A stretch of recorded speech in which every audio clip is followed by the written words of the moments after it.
Daniel 6. Gua Singa. Darius orang Media menerima pemerintahan ketika ia berumur 62 tahun. Lalu berkenanlah Darius mengangkat 120 wakil-wakil raja atas kerajaannya.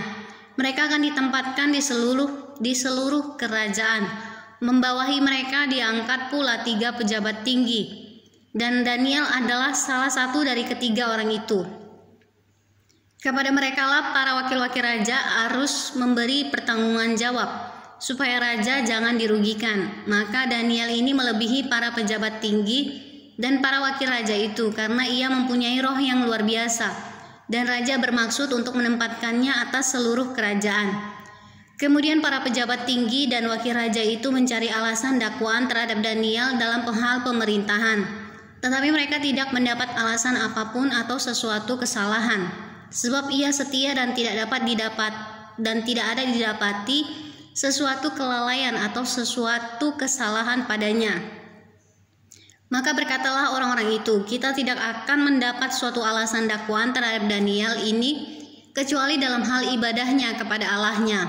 Kemudian bergegas-gegaslah para pejabat tinggi dan wakil raja itu menghadap raja serta berkata kepadanya, ya Raja Darius, kekallah hidup tuanku. Semua pejabat tinggi kerajaan ini, semua penguasa dan wakil raja, para menteri dan bupati telah mufakat, supaya dikeluarkan kiranya suatu penetapan raja dan ditetapkan suatu larangan, agar barang siapa yang dalam 30 hari menyampaikan permohonan kepada salah satu dewa atau manusia kecuali kepada tuanku ya raja, maka ia akan dilemparkan ke dalam gua singa. Oleh sebab itu ya raja, keluarkanlah larangan itu dan buatlah suatu surat perintah yang tidak dapat diubah menurut undang-undang orang Media dan Persia, yang tidak dapat dicabut kembali.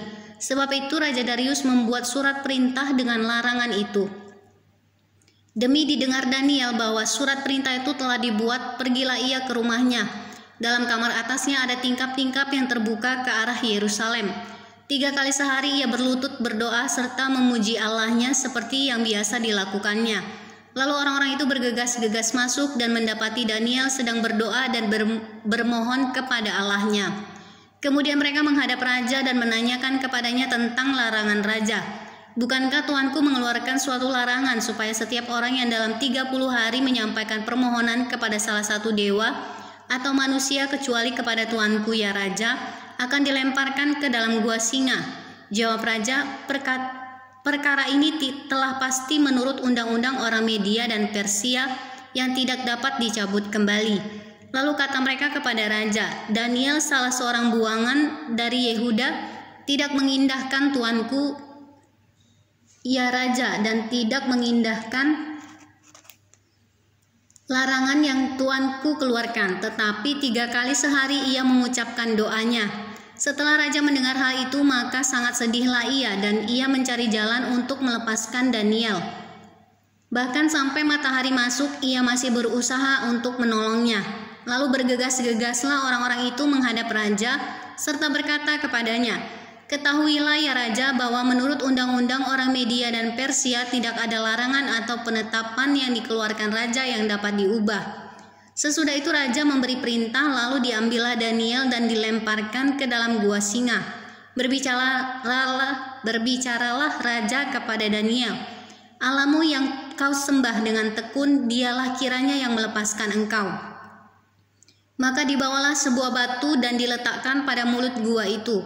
Lalu raja mencap itu dengan dinding, dengan cincin meterainya dan dengan cincin meterai para pembesarnya, supaya dalam hal Daniel tidak dibuat perubahan apa-apa. Lalu pergilah raja ke istananya dan berpuasalah ia semalam-malaman itu. Ia tidak menyuruh datang penghibur-penghibur dan ia tidak dapat tidur. Pagi-pagi sekali ketika fajar menyingsing, bangunlah raja dan pergi dengan buru-buru ke gua singa. Dan ketika ia sampai dekat gua itu, berserulah ia kepada Daniel dengan suara yang sayu. Berkatalah ia kepada Daniel, Daniel hamba Allah yang hidup, Allahmu yang kau sembah dengan tekun, telah sanggupkah ia melepaskan engkau dari singa-singa itu? Lalu kata Daniel kepada raja, ya raja, kekallah hidupmu. Allahku telah mengutus malaikatnya untuk mengatupkan mulut singa-singa itu. sehingga mereka tidak mengapa-apakan aku, karena ternyata aku tak bersalah di hadapannya. Tetapi juga terhadap Tuanku ya Raja, aku tidak melakukan kejahatan." Lalu sangat sukacitalah raja, dan ia memberi perintah supaya Daniel ditarik dari dalam gua itu. Maka ditariklah Daniel dari dalam gua itu, dan tidak terdapat luka apa-apa padanya, karena ia percaya kepada Allahnya. Raja memberi perintah, lalu diambillah orang-orang yang telah menuduh Daniel, dan mereka dilemparkan ke dalam gua singa, baik mereka maupun anak-anak dan istri-istri mereka. Belum lagi mereka sampai ke dasar gua itu, singa-singa itu telah menerkam mereka, bahkan meremukkan tulang-tulang mereka.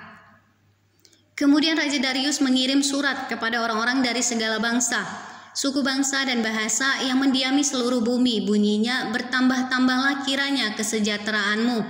Bersama ini kuberikan perintah bahwa di seluruh kerajaan yang kukuasai orang harus takut dan gentar kepada Allahnya Daniel, sebab dialah Allah yang hidup, yang kekal untuk selama-lamanya. Pemerintahannya tidak akan binasa dan kekuasaannya tidak akan berakhir. Dia melepaskan dan menolong dan mengadakan tanda dan mukjizat di langit dan di bumi.